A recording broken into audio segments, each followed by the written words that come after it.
Hi guys, welcome to Sim Raid YT. Today we're in the Raid Shadow Legends in the dungeon maps, and we'll be in the Minotaur's Labyrinth. Now about the Minotaur's Labyrinth, it's where you get scrolls, and the scrolls are used on your champions. But first we'll just talk about the Minotaur. He has a Tremor Stomp, attacks all enemies, deals double damage to enemies with hex debuffs, damage is based on attack. He has Swift Doom skill, attacks all enemies, places a hex debuff for 5 turns on a random target. This debuff cannot be resisted, so it means whatever happens you can't stop when he uses it against your champions. Damage is based on your attack. And Raging Bull starts the battle with Rage buff for 3 turns. While active, the Rage buff increases the damage that the Minotaur deals by 400%, so the faster you can kill him, the better. Once the Rage buff expires, the Minotaur will become dazed and will receive a dazed debuff for 1 turn. While active, the dazed debuff increases the damage the Minotaur receives by 200%. Once the dazed debuff expires, the Minotaur will once again receive a Rage buff for 3 turns, starting the cycle over. These buffs and debuffs cannot be blocked or removed by skills that remove debuffs.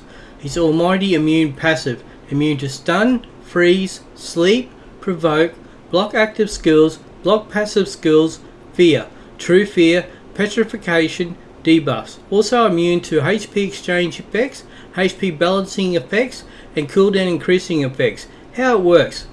Minotaur looks impressive but is actually very straightforward. He puts out a hex debuff that exploits to heavily damage your champions. The hex can't be resisted, but damage is just damage. Enough defense, buffs or healing will take care of it. The Minotaur also has a key weakness. Every 3 turns he takes a triple damage from all attacks.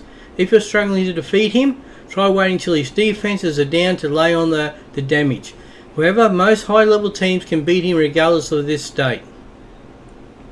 He also has a pair of hard hitting minions, but these aren't very tough. The AoE champions you bring to deal with the waves leading up to the Minotaur should be able to deal with these minions as well, without you having to shift your focus off the Minotaur.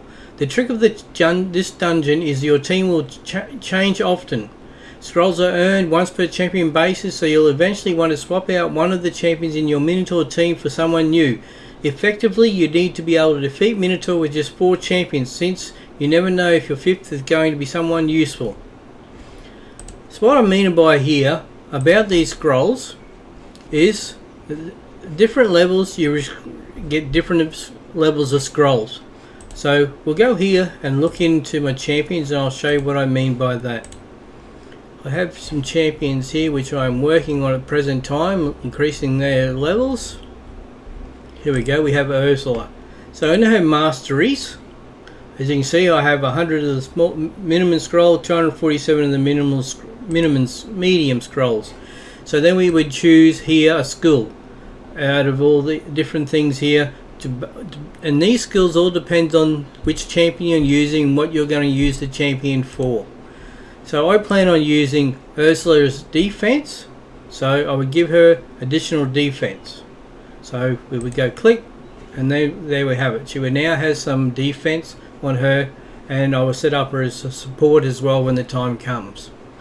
But now we'll go back to the fight of the Minotaur, and we'll just show you what we do to progress.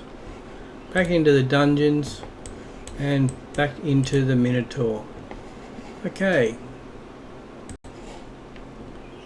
stage 1.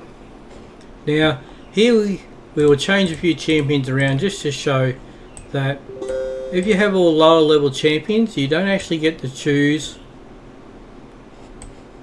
which one will actually receive scrolls. It will just go randomly to any champion. So I will show you in this, but it's straightforward anyway. It'll be pretty quick to do these fights because they're only stage 1.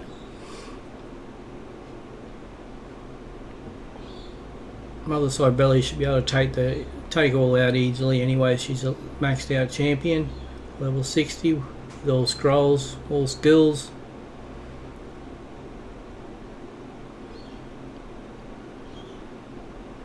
So you can see here, with the reward, it'll just be randomly choose between any of these champions which don't have their scrolls.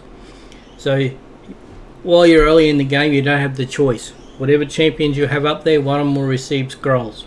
But once you get higher into the game, that's where you can start to choose then which champion. You can just have 4 champions which are already maxed out with their scrolls, all skills done, and then just bring one champion only, so then you know all the scrolls will go to that one champion. The only other way you can do this without using energy to get the scrolls is to pay with the diamonds or the gems. But that's at a cost of around 700 or 900 gems to get all scrolls. Okay guys, thank you, and we'll see you on the next video.